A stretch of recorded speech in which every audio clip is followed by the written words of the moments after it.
Okay, now that I have my straight lines here, I like what I've got. It's not too complicated, but I think it's gonna take me some time to color this in. So if you are gonna be using paint for this, meaning acrylic paint, or even like oil pastels, I would start coloring now. But if you're gonna use colored pencils, watercolor, even markers, we're gonna do the Sharpie now. The reason why is when you do your Sharpie, it's gonna be covered up by your paint. If you use acrylic paint, it's gonna cover it up anyways.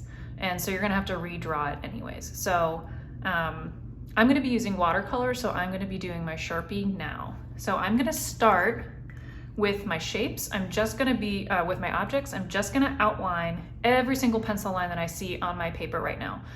Just so that I can keep track of things, I'm gonna start with my objects. I'm gonna start left to right, so I can go methodically through. And then once I'm done with my objects, I will use my ruler to go over my straight lines with Sharpie.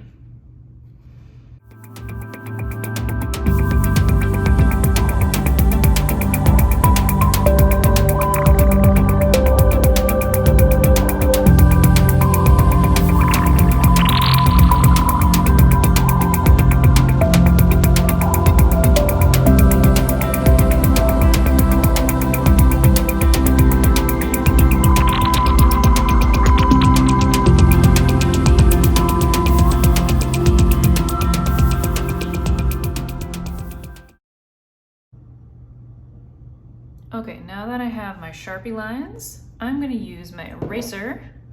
I'm gonna erase away all of my pencil lines. You don't have to do this, but I'm already noticing I can see my little pencil lines sneaking out from underneath my Sharpie, and I think it would look a lot neater and more finished if I erased my pencil lines. So I am gonna choose to do that now.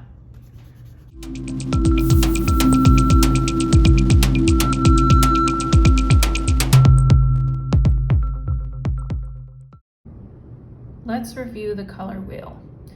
On your left side, you have your cool colors, which are yellow, green, green, blue, blue, violet, and violet.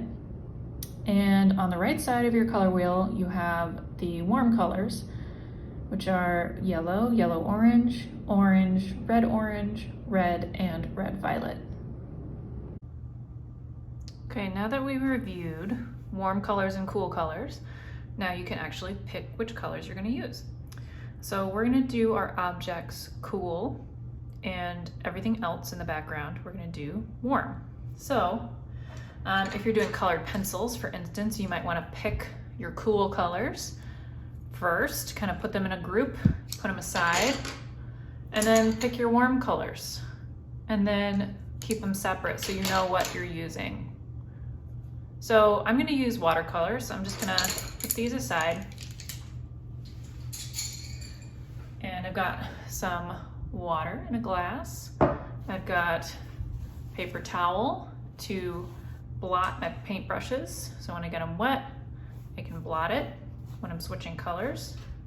I have a small paintbrush and a larger paintbrush for two different kinds of areas. So smaller paintbrush will be for the smaller areas, and if I'm gonna paint a really large area, I can just use my large brush. And then I have my watercolor set here. So I'm gonna start with my objects, and I'm gonna paint all of the different sections that I can see within my objects some sort of cool color. When I'm done with that, I'm gonna paint all of the different shapes in my background some sort of warm color. Now, just keep in mind, you don't need to have a completely different color for every single shape. You could just have 3 or 4 different cool colors and just alternate them so that you can kind of use up the color and not feel like you have to mix 25 different colors. You can just mix 6 different colors, 3 cool and 3 warm, and just fill it in. It's up to you, however complicated you want to make it. All right, let's get started.